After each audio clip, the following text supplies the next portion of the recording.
एक व्यक्ति, कोई जिज्ञासु एक दिन आया। उसका नाम मौलुकपुत्र था। एक बड़ा ब्राह्मण विद्वान 500 शिष्यों के साथ बुद्ध के पास आया था।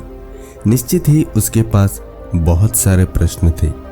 एक बड़े विद्वान के पास ढेर सारे प्रश्न होते ही हैं, समस्याएं ही समस्याएं। बुद्ध ने उसके चेहरे की तरफ देखा और कहा, मौलुकपुत्र, एक शर्त है। यदि तुम शर्त पूरी करोगे, केवल तभी मैं उत्तर दे सकता हूँ। मैं तुम्हारे सिर में भनभनाते प्रश्नों को देख सकता हूँ। 1 वर्ष तक प्रतीक्षा करो, ध्यान करो, मौन रहो। जब तुम्हारे भीतर का शोरगुल समाप्त हो जाएगा, जब तुम्हारी मन की बातचीत रुक जाएगा, तब तुम कुछ भी पूछना और मैं उत्तर दूंगा, ये मैं वचन देता हूँ। मौलुकपुत्र कुछ चिंतित हुआ। 1 वर्ष केवल मौन रहना और तब यह व्यक्ति उत्तर देगा, और कौन जाने कि वे उत्तर सही भी है या नहीं। तो हो सकता है 1 वर्ष बिल्कुल ही बेकार जाए। इसके उत्तर बिल्कुल व्यर्थ भी हो सकते हैं। क्या करना चाहिए? वो दुविधा में पड़ गया। वो थोड़ा झिझक भी रहा था।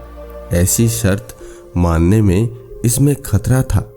और तभी बुद्ध का एक दूसरा शिष्य सारिपुत्र जोर से हंसने लगा। वो वहीं पास में ही बैठा था, एकदम खिलखिलाकर हंसने लगा। मौलुकपुत्र और भी परेशान हो गया। उसने कहा, बात क्या है? तुम क्यों हंस रहे हो? सारिपुत्र ने कहा, इनकी मत सुनना, ये बहुत धोखेबाज है। इन्होंने मुझे भी धोखा दिया। जब मैं आया था, तुम्हारे तो केवल 500 शिष्य हैं, मेरे 5000 थे। मैं बड़ा ब्राह्मण था, देश में मेरी ख्याति थी। इन्होंने मुझे फुसला लिया। इन्होंने कहा, साल भर प्रतीक्षा करो, मौन रहो, ध्यान करो और फिर पूछना और मैं उत्तर दूंगा। और साल भर बाद कोई प्रश्न ही नहीं बचा तो मैंने कभी कुछ पूछा ही नहीं और इन्होंने कोई उत्तर दिया ही नहीं। यदि तुम पूछना चाहते हो तो अभी पूछ लो। मैं इसी चक्कर में पड़ गया, मुझे इसी तरह इन्होंने धोखा दिया। बुद्ध ने कहा, मैं अपने वचन पर पक्का रहूंगा। यदि तुम पूछते हो तो मैं उत्तर दूंगा। यदि तुम पूछोगे ही नहीं तो मैं क्या कर सकता हूँ। 1 वर्ष बीता। मौलुकपुत्र ध्यान में उतर गया और मौन होता गया। भीतर की बातचीत समाप्त हो गई। भीतर का कोलाहल रुक गया। वो बिल्कुल भूल गया कि कब 1 वर्ष बीत गया। कौन फिक्र करता है? जब प्रश्न ही ना रहे तो कौन उत्तरों की फिक्र करता है? एक दिन अचानक बुद्ध ने पूछा, यह वर्ष का अंतिम दिन है। इसी दिन तुम 1 वर्ष पहले यहाँ आए थे और मैंने तुम्हें वचन दिया था कि 1 वर्ष बाद तुम जो पूछोगे मैं उत्तर दूंगा। मैं उत्तर देने को तैयार हूँ। अब तुम प्रश्न पूछ सकते हो। मौलुकपुत्र हंसने लगा और उसने कहा, आपने मुझे भी धोखा दे दिया है। वो सारिपुत्र ठीक कहता था। अब कोई प्रश्न ही पूछने के लिए नहीं रहा तो मैं क्या पूछूं? मेरे पास पूछने के लिए कुछ भी नहीं है।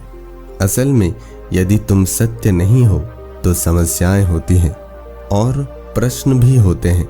वे तुम्हारे झूठ से पैदा होते हैं।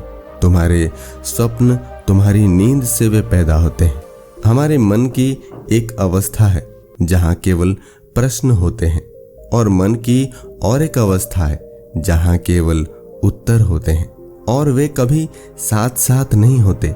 यदि तुम अभी भी पूछ रहे हो तो तुम उत्तर नहीं ग्रहण कर सकते।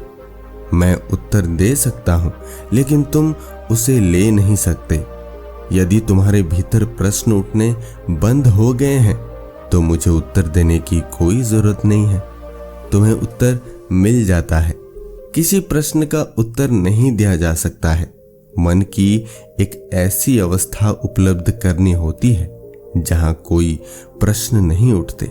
मन की प्रश्न रहित अवस्था ही एकमात्र उत्तर है। बुद्ध ने मौलुकपुत्र को समझाया, यही तो ध्यान की पूरी प्रक्रिया है। प्रश्नों को गिरा देना, भीतर चलती बातचीत को गिरा देना। जब भीतर की बातचीत रुक जाती है तो ऐसा असीम मौन छा जाता है। उस मौन में हर चीज का उत्तर मिल जाता है, हर चीज सुलझ जाती है। शब्दों के रूप से नहीं, अस्तित्व के रूप में सुलझ जाती है।